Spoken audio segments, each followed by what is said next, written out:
We've got an hour to tell you all you need to know about what's going on in weather and climate and a little bit about what's going to happen next year. Okay?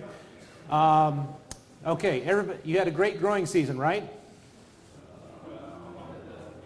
Ooh, it's not even displeasure, it's grumbling. So as part of what I do, I meet regularly with regional and Iowa extension folks. Since Elwyn Taylor has retired at Iowa State, I've been helping fill in there. And there was an Iowa State extension guy, he said, how did he put it? I can't say this year's been good, but it sure has been interesting. So actually this growing season this year would have been a pretty good one if we could have lopped off the spring and the fall. The middle part was really pretty good. I tend to disagree, but okay, anyway. So yeah, briefly, I was originally an Iowan, bounced back and forth between Iowa and South Dakota, spent 13 years at South Dakota State, so did forays off and over into Minnesota.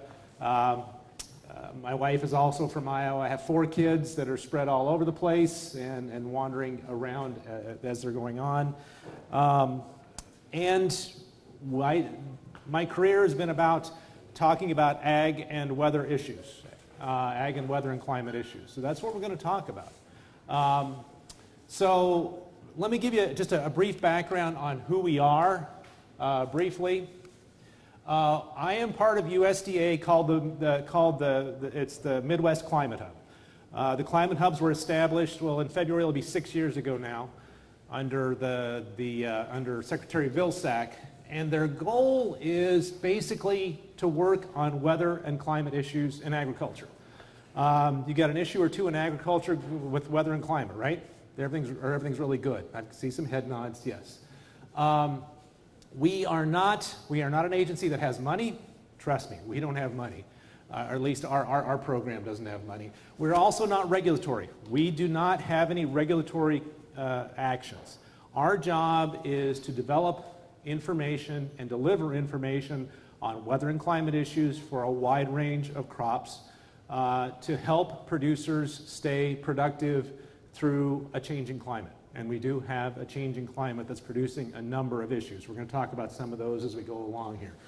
Officially, our 8-state region goes Minnesota, Missouri, over to Michigan and Ohio, mainly the Corn Belt. But we do extend out a little bit west because the Corn Belt extends into the west, and I have lots of plains connections from my years out there.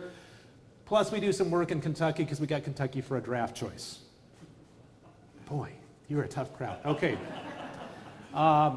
Anyway, there are 10 of us. We work across boundaries, basically because we have a wide range. The Northern Plains director is an ag economist and more of a background in livestock, so that's why we cooperate with each other very well. Because of increasing issues, that is what our job is, to try to deal with those, and we do a variety of these things as possible. A couple other things before I go on here. I can send you these slides. Just get in contact. I'll give you contact information afterwards. I can send you these slides so you can see them afterwards.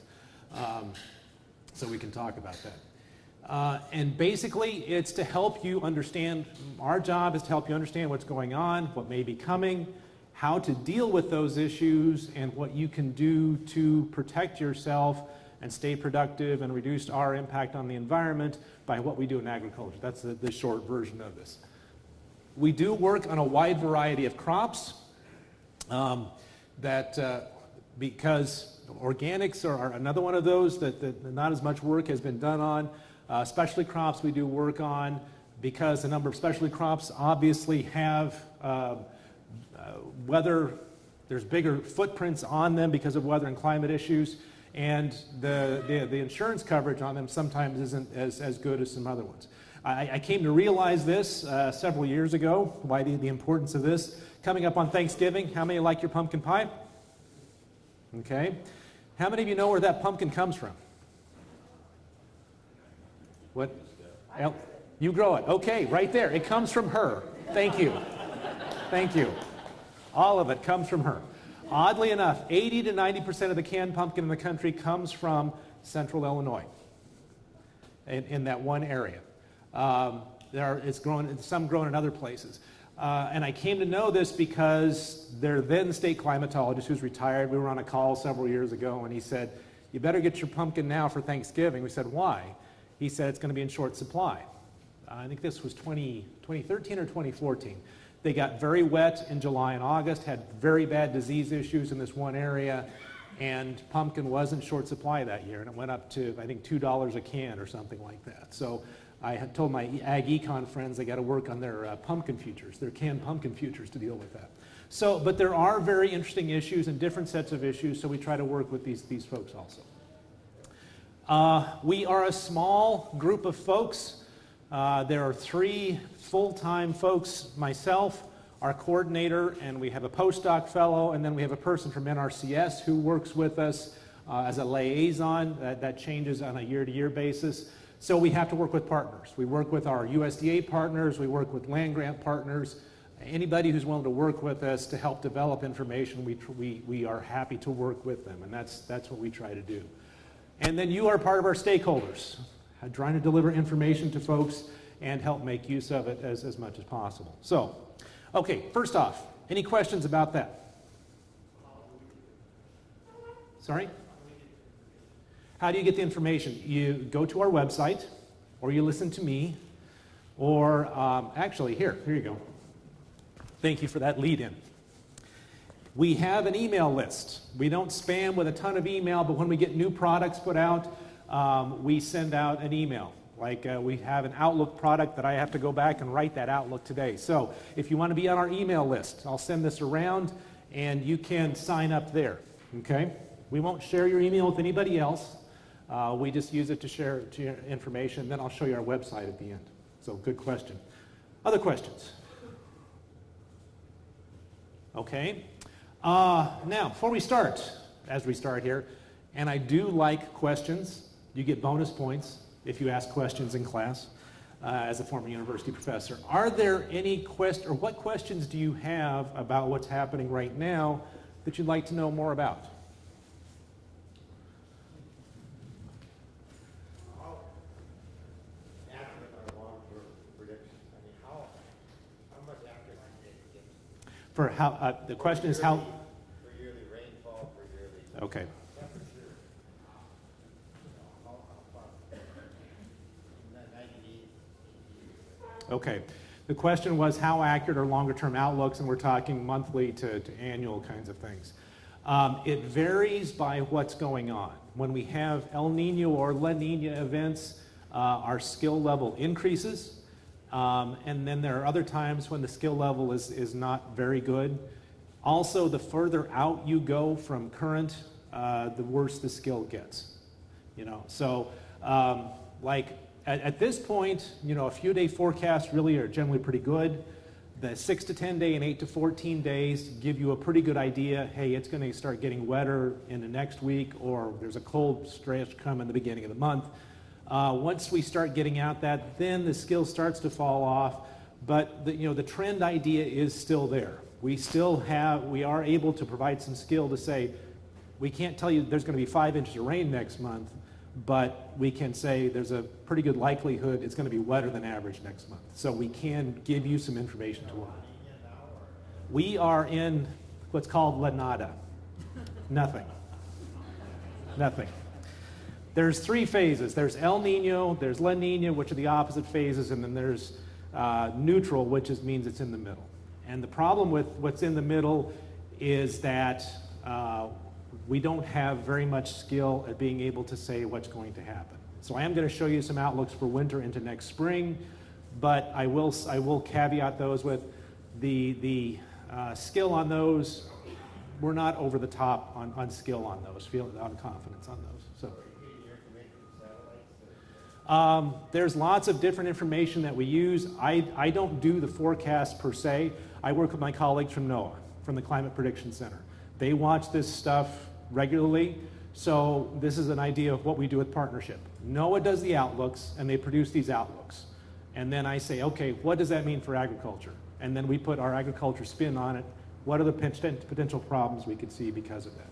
So what I will do with that is say this. Be concerned about next spring, okay? I'll be very upfront. If there's nothing else you can take from this, be concerned about next spring. Not to scare you, but we are going in. How many of you have dry soils right now? Okay, that's not going to change over the winter. And our outlook for the winter into spring has some increased chances for wetter than average again. Okay, so not necessarily a repeat of this year, but our risk is there again already. Okay, so yes. How come these storms anymore, there's so much power and energy, and where you're hearing predictions, you look at being a farmer, you're always looking at your weather, and they're saying you're going to get an inch of rain, you get 4 inches of rain, or you get 5 inches of rain, and there's just so much more energy there than you could ever imagine. Thank you for leading into the first set of things that I wanted to talk about. If I ask the question, what is the biggest thing that you see changing in weather and climate right now? How many of you would say rainfall or water right now? Okay, and that's really the case. That's our problem, is we're getting more rainfall. It is because we're dealing with, we think it's more transport of moisture from the Gulf of Mexico. We're getting more water from the Gulf of Mexico up here, so we're able to make use of that water to produce more rainfall. And there's more details about that with storm motion and storms following each other called training of storms, where you get these big rainfall events. That is a real problem that we have right now. That I'm not sure if we can call it intensity of rainfall, but we're getting more rainfall, we're getting more big rainfall events, okay? How many of you think a 4-inch rainfall is a good thing? Okay? And this is becoming our problem, is we're getting these rainfalls that are coming more in bigger events. Plus, when are they happening more frequently? Springs. And, oh yeah, and fall too. Okay, how many of you want more water on your soil in the spring or the fall? And that's our problem. That's our problem, is that we're getting more water on our soils, and we're getting it at the wrong time of year. I'll get back to your question here in just a second. Let me show you this. This is a graphic from the National Climate Assessment. The National Climate Assessment was released almost a year ago at Thanksgiving. That is a congressionally mandated assessment of what's going on in climate and what the impact is to the nation. There was a chapter on the Midwest that I was part of. There's another chapter on agriculture. Probably the more important thing is some of these graphics on what is changing. Okay, this is a graphic that shows what has happened to precipitation over the last century, since the beginning of the 20th century. The darker green the area is, the more the increase in precipitation is. So you may not be able to read it. The darkest green is greater than 15% increase in precipitation.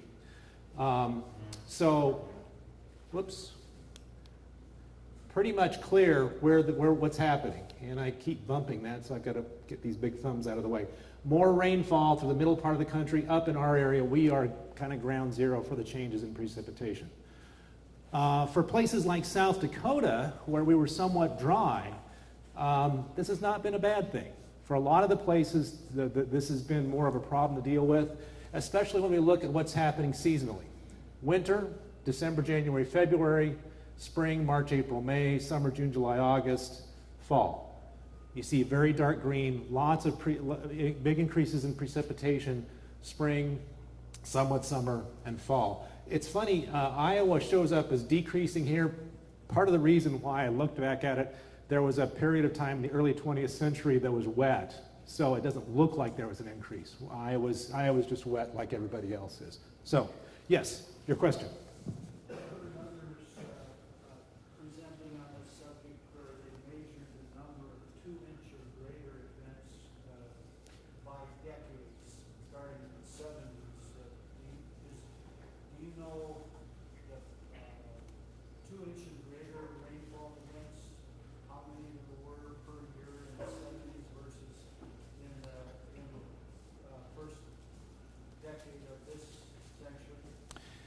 The question was the number of 2-inch or greater events during the period of the 70s to now.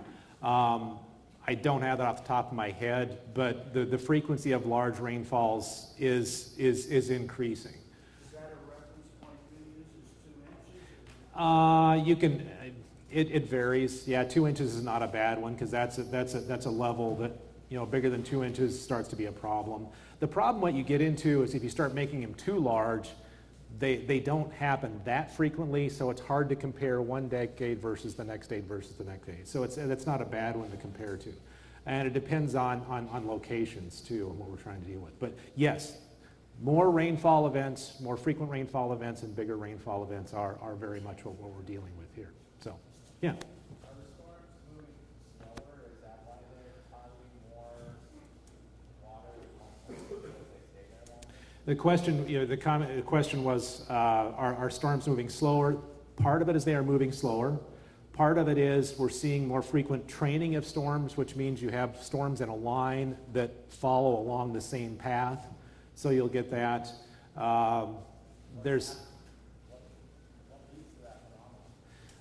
That's a class I didn't do very well in college.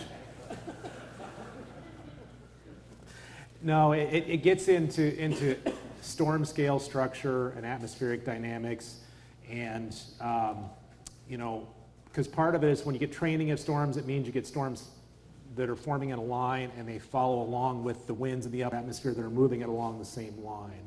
So I think storm motion, slower storm motion is another issue that we're dealing with too. So yep, a number of these. And there's more moisture in the atmosphere. There's just more moisture in the atmosphere to be able to produce those kinds of rainfall events. So, okay.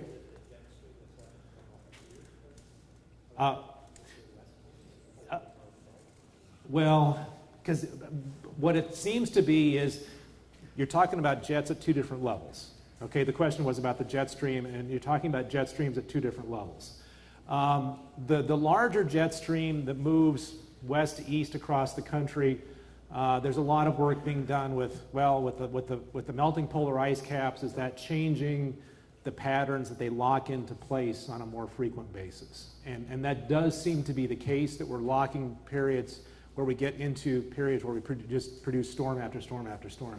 The other part is what happens at the lower level, because you need lower level moisture, and most typically that is brought from the Gulf of Mexico northward. So lower moisture coming at lower levels, and then storms at higher levels. Those have to combine to be able to produce the kinds of rainfall events. So good questions. Yes. Wasn't it like about 3-4 years ago? There was all those drought predictions. I just, Okay. It just seems to me. Okay. Wasn't too long ago. The comment was about lots of drought predictions. Okay. There are people that like to predict lots of droughts. Okay. Now, here's another issue that is, if you look at the projections of, and we're not talking annual projections, we're talking, decadal kinds of projections. What we're seeing is consistent with the projections that have been talked about for a while. We also saw this year an example of what may be in the offing. What seems to be we're looking at is we're looking towards the latter part of the century, that we get more of our rainfall winter and spring, and then we get less in the summer. And we didn't get it quite as bad up here, but we saw that in a chunk of the Corn Belt this summer. We were incredibly wet. We turned dry. We had drought conditions from almost made it up to Minnesota, parts of Iowa, Illinois, and into the southeast, that they went from inundated, although Iowa was a little bit better than some of the other places, inundated to drought, and then back to wet again, okay? So we had drought, and that's what some people will say. Okay, well, how can you have flooding and drought? Well, you can. It's how you distribute the water and when you distribute the water. That's the problem. So, okay. You guys are asking good questions. I like this. Yes? I have really no strong feelings or thoughts on this, but I want your opinion. I've heard the argument that sometimes storm fronts seem to stall out over big windmill fields. Do you have any opinion of that? The question was about storms falling or stalling out over big wind farms. Wind farms do influence the immediate area around them by mixing the atmosphere a bit. They don't have any large-scale impact. Even big wind farms don't have large-scale impacts further downwind. They stir the wind in their area. They extract a small amount of the energy from the atmosphere. Once you're downwind, I think it's, even a couple miles, the wind has kind of reestablished itself overall. So there's not a large-scale impact of wind farms related to this. So, okay, yes. I have a question. Al, here's the debate over climate change, and what like your take. And it's a two-part question. If there's any historical context from big sediment era, manifest destiny, the rain or fall of the plow. We know that the Great Plains were wetter in the 1870s to the 19-teens, like the next year country in Montana, where it was great wheat yields, and then, 1914, the rain shut off and 90% of the population had to leave.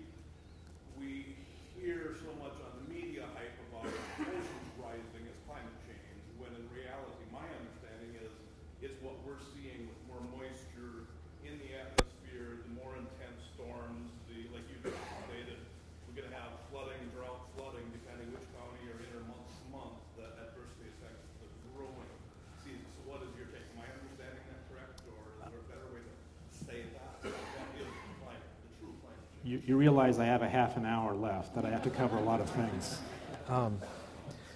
Okay, is climate changing? Yes. Okay, it is. The science is incredibly clear on that. What it means in different areas means different things.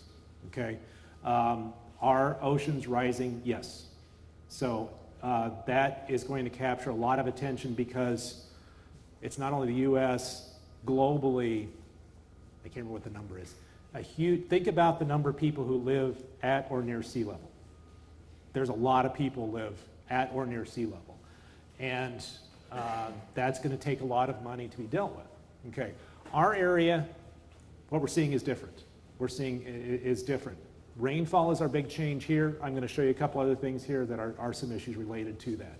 So it's not a matter of one thing, it's what's happening in different areas.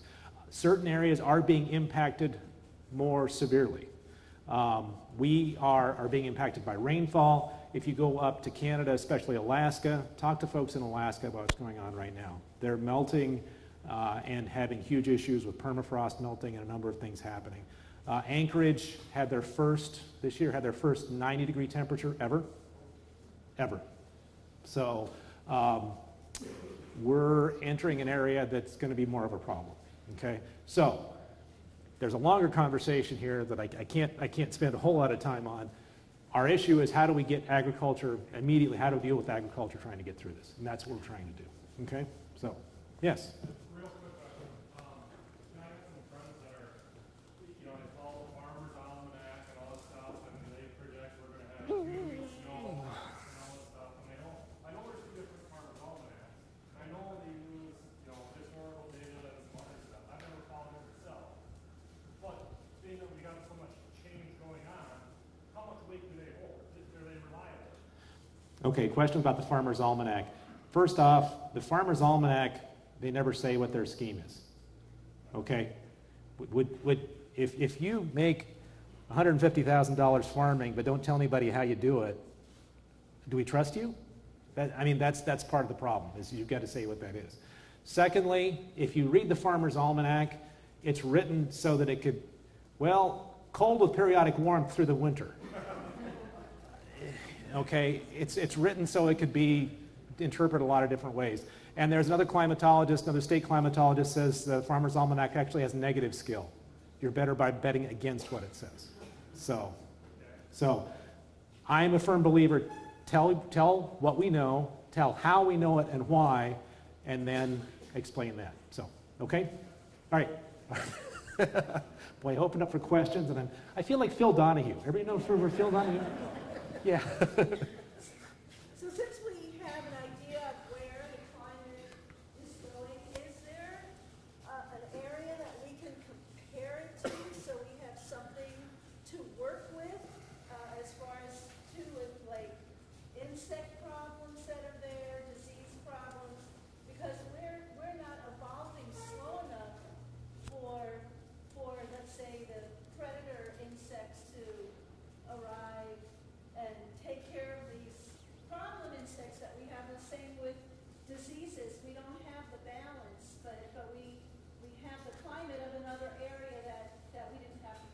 Excellent question. I don't like simplifying it that much, but there actually is, if you Google High Plains Regional Climate Center, what is it? Cities Project or something like that, they tried to connect current climate of different places with something, I think 50 years from now or something like that. The numbers that end up with here are like Oklahoma, Arkansas, that kind of thing. So that we would see that kind of climate. So think about it that way as a way to go. So more tornadoes, perhaps? That's mainly temperature and precipitation. Tornadoes are a lot more complicated. Tornadoes are a lot more complicated than that. So don't take that home and say, Todey said we're going to be like Little Rock, Arkansas. No, please don't. Please don't. But we are going to warm and we are going to get wetter. You know, is really how this does. Okay, let me cover a few things here and we'll come back to some more questions. What's our problem with precipitation? Okay, the problem with precipitation is got more of it, more happening in off-season times when the soils are frozen or wet already, so you produce more runoff with less rainfall. The flood after the big cyclone in March last year out in Nebraska, this is exactly why that happened. You actually had very wet soils that were frozen solid, and then you had several inches of water on top of it, and then you drop 3 inches of rainfall on it. Suddenly you have 6 inches of water running off a tabletop. That's our problem. So, number two thing, if we can take home, make sure you do things to take care of your soils. Okay?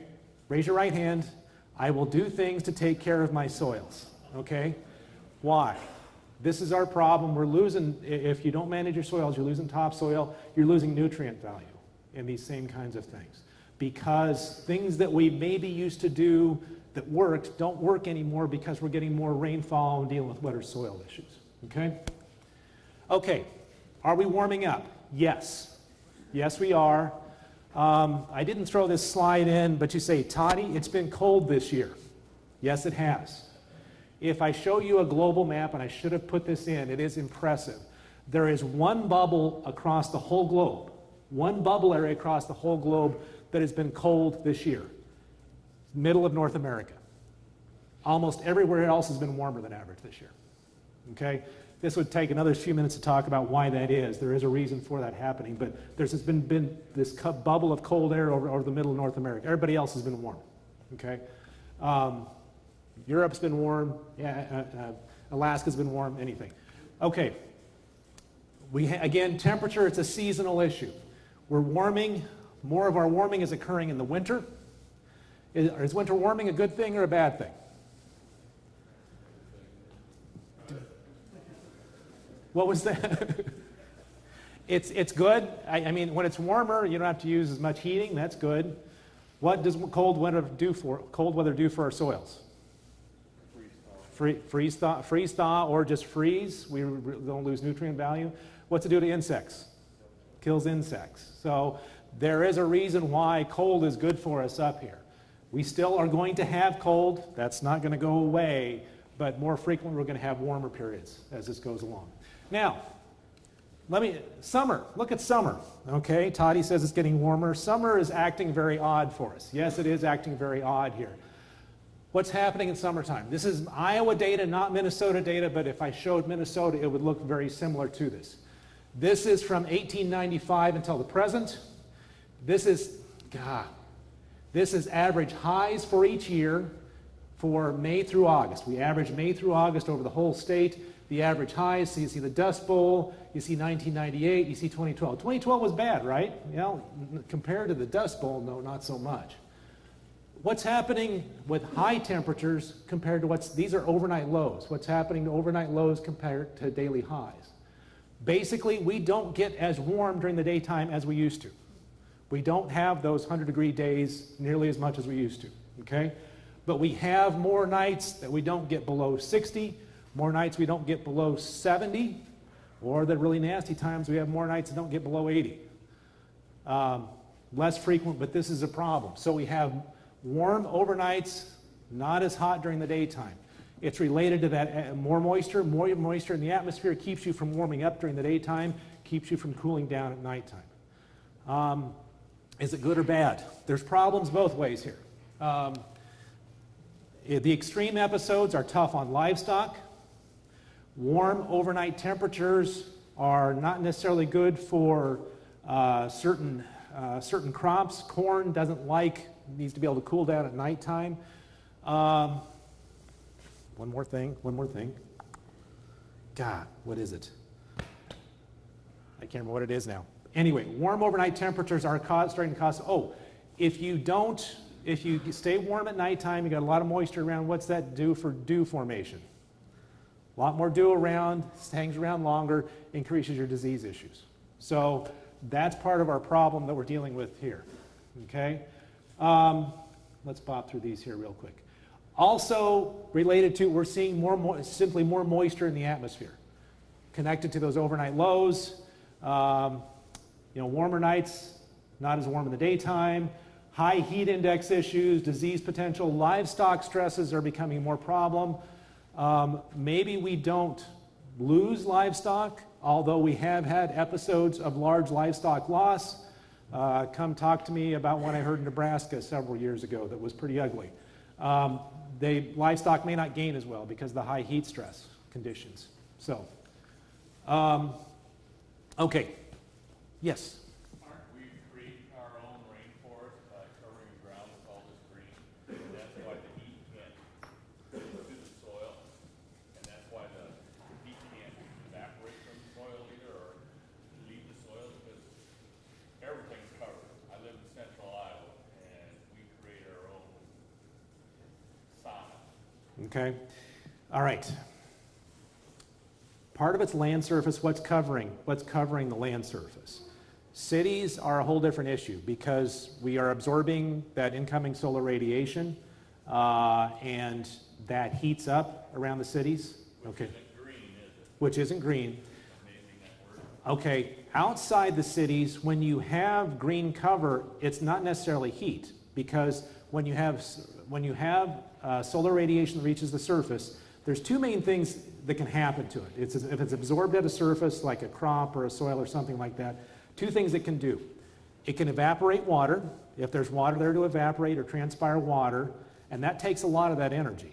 So that's why when you've got a wet surface, you've got to evaporate that water so it doesn't heat up as well. Then it can also, beyond that, then it can go to what's called sensible heating that actually rises the temperature.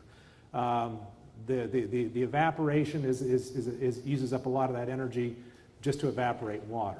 So we are changing our land surface by what we have covering it at different times. We've done that especially west, where we've gone, when we've moved corn and beans further west, where they're transpiring things well late into the season, where we used to have grasses or small grains that weren't transpiring at that point. So we are influencing that.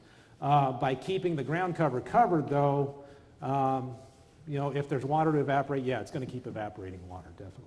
So, okay? How are we doing on time? Oh, geez, okay. I'm not checking messages. I don't have my watch. So, okay. Okay, from the organic side, just to give you guys another piece of good news from Dr. Doom. The other problem with increasing carbon dioxide in the atmosphere, okay, one of the things, don't plants use carbon dioxide? Isn't that a good thing? Some plants can take advantage of carbon dioxide and be more productive. Not all can. And unfortunately, certain weeds love carbon dioxide. This is a famous experiment done by another ARS scientist under current carbon dioxide, under current CO2 conditions and under doubled CO2 conditions. Same herbicide rate. Same herbicide rate doesn't touch it. So certain weeds are more competitive under increased CO2. Even without any kind of a change in climate, our carbon dioxide amounts are increasing. So that's a problem we're going to continue to deal with. Kudzu in the south, if you heard of kudzu in the south, kudzu apparently loves carbon dioxide. And people in the south go, oh, not more of that. And there are changes. The CO2 fertilization has also been noted as certain things or certain foods are maybe not as nutritious as they were because of changing CO2 conditions. They've investigated this in rangeland and grasses, that there's not as much nutrient value because of increased CO2. So these are more issues that we need to talk about as we go along. So briefly, insects, again, warming conditions, maybe more life cycles per year, and then not as cold of winters. We don't kill off as many insects. So that is going to be a continued problem as we go along. For specialty crop folks, the brown marmorated stink bug, this is something that our postdoc fellows worked on. Changing insect ranges because of these warming conditions are issues that we're dealing with. We talked about weeds a little bit. It's going to be more of a problem, especially on the organic side, to deal with that because of changing weed issues, definitely. Yeah, here's an up-close version of that. So, okay, let me pause there. What other questions do you have right now? Yes? Like in the upper Midwest in Minnesota and stuff, we've seen more polar, it feels like more polar air mass movements where it'll start to warm up in the spring and all of a sudden get a hard cold movement, and then the same thing in the fall for a week or a week and a half at a time. Is this sort of something we can continue to expect? It is. It feels like odd behavior. Yeah, the question or the comment was getting these cold outbreaks in the springtime. They're especially a problem on perennials because if you have warmer winters, you get perennials that are breaking dormancy, and then you get a cold outbreak before average freezes. Yes, you're not noticing anything that's odd. Up in Michigan, parts of the eastern Corn Belt where they have lots of perennials, they're really scared about this. Grape growers, tree fruit folks, they're really struggling with this, trying to how to deal with that because I must be done. They're coming to move me off. So that is an issue. That is an ongoing issue, and we're taking note of it. So. Is that a trend you think is going to be continuing as other parts of the country get warmer? That we're going to, Paul Douglas talks about that a lot in CCO, that we're in that cold bubble here with Canada down, and he thinks that might be saying, what is your take? Because that would play into what kind of crops we're looking at planting for cold hardy. Yeah, the question is that going to continue, or is that are we going to stay in the cold area? That it's the variability issue is more what has me concerned, and can we understand that variability enough and predict it so that and what you also made is the second part that I don't have the answer to, but we've got to start working on more. Okay, what are our options? What else can we do? And we need to start. If you guys have ideas for what you're trying to do, we'd like to hear about it because we'd like to be able to share those with other people about, here's how people are trying to adapt certain production systems to deal with this. Because we don't want to try to keep any secrets. We want to get people to be able to deal with this. I think up here in the immediate term, no major changes. If you want to try something different, certainly go for it. And let's talk. But my bigger concern, at least on the corn and soybean area, the southern part of the Corn Belt, corn and soybean area, that's going to start to erode. We're just going to start seeing more stress issues that it won't be able to work very well down there. So, yes? Will it be harder for the frost to leave the ground when there's this very, frozen mass, like on top, because it's so moist? Okay. Frozen ground, wet soils take longer to freeze because there's lots of heat contained in that water. They are also slower to thaw when that happens. So it doesn't get as deep, correct. It probably won't. I was concerned with the early onset of cold that we could start getting deeper frost penetration, but the relative warm-up now I think has slowed that a little bit. So I'm not as concerned about as deep a frost penetration. If we have dry soils and early onset of cold, what was that, 2013, 14, or 14, 15, where we had really deep frost penetration. Those are those concerning years. I remember an email I got in South Dakota that year, end of January. Somebody said, yeah, our sewer line is frozen. When's the frost going out of the ground? They were asking this in late January. Not soon enough. Not soon enough. What's that? What's better for your soil, dry, cold, or? Now you're going to try to make me be a soil scientist. I don't have a good answer for you. So a lot of tillage isn't making up. So what can we hope for in the spring this wet? Okay. First off, as a USDA person, I'm happy to hear the tillage isn't able to be done because that's better for the soils overall. Okay. I understand it's better for the soils overall is if we don't do tillage. Okay. What happens in the springtime? Let's cut to it. Okay. This is not measured, but it's computer modeled soil moisture. Okay. The bluer the area is, the more above average soil moisture there is. Okay, so we agree the soils are very wet. That won't change. I mean, the only thing that can happen is it could get worse by getting more moisture into it before we freeze our soils. It's not going to dry out very much unless we have absolutely no winter precipitation. Okay. Soil temperatures right now, I would love to have more soil temperature data regionally.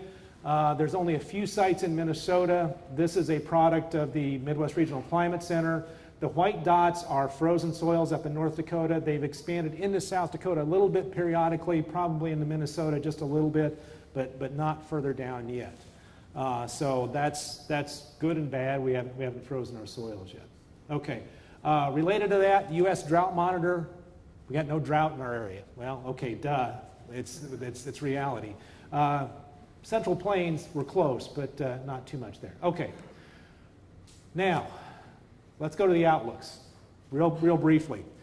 What are the things you can use for outlooks? Okay. Things you can do is always current conditions. Wet soils, what's happening right now, that's a starting point. Do we know anything about El Nino, La Nina? What are the trends? And then what are some of the computer models saying? We'll skip through this. There's not El Nino or La Nina right now, I mentioned earlier, and that's probably going to continue. So that's going to somewhat limit our predictability going into next year. Okay, let's jump through these. We talked about the trends, so we don't need to do that. Okay, there is part of NOAA called the Climate Prediction Center that does these long-range outlooks. If you don't look at them, look at them. If you don't look at them, sign up for my email list. When they update, we update our ag outlook, and then you'll get the relevant issues related to them. Because that's what we do, is we take their outlooks, and then we put an ag spin on them and say, what potential problems could this be, to give you a little bit of a heads up in your thinking and your aspects. Okay, first off, next 7-day precipitation. We do have a chance of, and the scale doesn't come off very well, up to maybe an inch of additional precipitation, northern Iowa, southern Minnesota during the next week. There is a decent storm system coming through the area. It is not snowmageddon. Okay, there may be some snow around. This is not a major shut down the Midwest kind of winter storm. Okay, don't buy that. It will cause a few travel issues, but it's just keep an eye on that. But it will drop. From the ag side, it's not good because it's going to drop some more moisture on us. May happen as rain instead of snow. Okay, 8 to 14 days. They issue 8 to 14 day outlooks every day. 6 to 10 day and 8 to 14 day. They update them every day. Christmas, every day. Now, these are based on probabilities of temperature and precipitation. Okay, don't take them as gospel, but they are very good at giving you trend information of what's happening. Okay. The temperature ones are going to be on the left, precip on the right. So likely we start getting colder end of the month, first part of December. We've had a warm period here, so we're going to shift back to colder than average, it looks like, with the better probabilities out west. The more concerning is we have additional chances for precipitation. That's what the green indicates, and that's actually over the whole country has some additional chances for precipitation as we're heading into the first part of December. Okay. Just updated yesterday, the monthly outlook for December. Okay, so the brown area is indicating we have chances, or the chances are slightly higher for above average temperatures in December. Okay, slightly increased chances for being above average for the month. Not huge, don't trip over that, Dennis, but slightly increased chances. So not too much cold coming on early in the winter, and that's pretty consistent. Our area here, mostly EC. We don't have enough to say what's happening on the way of precipitation one way or the other. So we don't look like we're getting necessarily wetter here as we start off. This is where it starts to get a little bit different. December, January, February. Temperature-wise, kind of a mixed signal. Unlikely to be warmer overall, not necessarily colder, but increased chances for most of the winter. And this continues. This continues all the way into spring. The whole upper Midwest, northern part of the U.S. has increased chances for above average precipitation. Now, I mentioned earlier, because we're not in El Nino or La Nina, the skill or confidence on this is not high. But, okay, with wet soils, do you want to see anything even above average in the way of precipitation? No, nobody does. And that's our concern right now. And NOAA is very concerned about this from a flood standpoint because there is not capacity in the soil, rivers, streams, anything right now to take up more water. So anything above average that melts is going to be a problem. I'm concerned about it from an ag perspective that I don't expect much early field work going on next year. Will we be late? No, we can't necessarily say we're going to be late, but I don't see how we're early next year. So plan accordingly that way. Okay? February, March, April, same kind of thing. Above average chances for precipitation, and it looks like late winter cold may be a bit more of a problem. Again, these probabilities are not high, but they're the pieces that don't indicate good news for us necessarily as we're going into next spring. So, yep. Okay, let me give you just a couple of information and we'll go to questions. If you want to hear things like this, not the long-term trends issue, but what's going on in the outlooks, you can sign up for our Ag Outlooks. That's the sheet that's coming around. Or the third Thursday of the month, that's when the NOAA Outlooks are released. We have a webinar with NOAA climate partners in the upper Midwest. We do a webinar, an hour long. What's going on? What are the issues? There's a chance to answer questions. I'm almost always on there. I present once in a while, but I'm always on there to answer questions. So you can get on, you just have to sign up. It's free. Your tax dollars at work, okay? It's a freebie. If you can't get on, we record them and we save the slides so you can look at them afterwards, okay? That's where you go to connect to it. Here's our the Hub's website. You can find out more information for us. You can just also Google USDA Midwest Climate Hub. If for some reason you Google it and it's not there, send me an email, please. Because of the political situation that's been going on, a couple times our website has gone down, and then I've immediately had a media person, where's your website? I don't know, it just went down, I'm sorry. And it comes back pretty quickly. So yes, you can find, and our Ag Outlooks are housed here, so whenever we put them up, that's where they are. Okay, and then this is us. There's again our Hub's website. This is our staff. You get to figure out which one I am. If you do social media, we do put stuff on Facebook as Midwest Climate Hub, and I tweet it at Dennis Todey, and I treat it very officially. It is weather and climate information only, nothing political. So, a few more minutes. Questions. What questions do you have? Yes? Do you think there's anything promising happening in the area of geoengineering? Is there anything promising in the area of geoengineering? Yes. What looks promising? I don't know. I don't follow it very much. I mean, there are, and this gets back to, I think there was a comment about indigo and carbonizing of soils. That will change if we ever get, I cannot advocate for a policy, I cannot suggest a policy as a USDA employee. If there is a climate policy that is enacted at some point for carbon, for doing something with carbon capture, agriculture would have the ability to make some money off that because we are going to have to sequester carbon somehow. And soils are one place where we can capture a lot of that. So, yes? Are we seeing changes in South America, countries that would kind of mimic what we see in the northern hemisphere? The production areas are changing down there. Oddly enough, you know, they're trying to burn the burn into the Amazon to try to create more production land. They're screwing themselves. absolutely screwing themselves, because that is why their lands are fairly productive from a precipitation standpoint, is because the Amazon transpires a lot of moisture that rains on them. In the long term, they screw themselves. So I don't off the top of my head know what's happening down there, but yeah, there are changes that are happening down there too. Yeah. Yes. There's an investigative journalist that does research on climate change in 100 and 500 cities.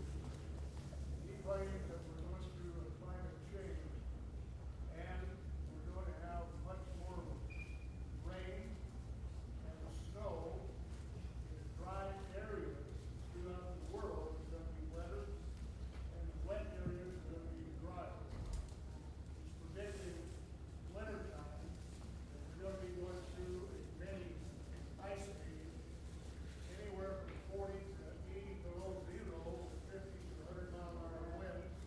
We could have 3 to 5 feet of snow. And is there anything to that in your information? For here? Well, it's worldwide. He predicts it's going to be a world famine.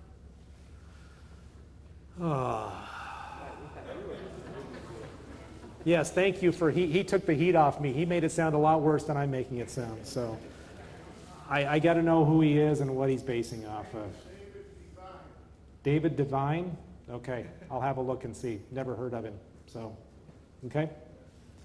Other question? Yes.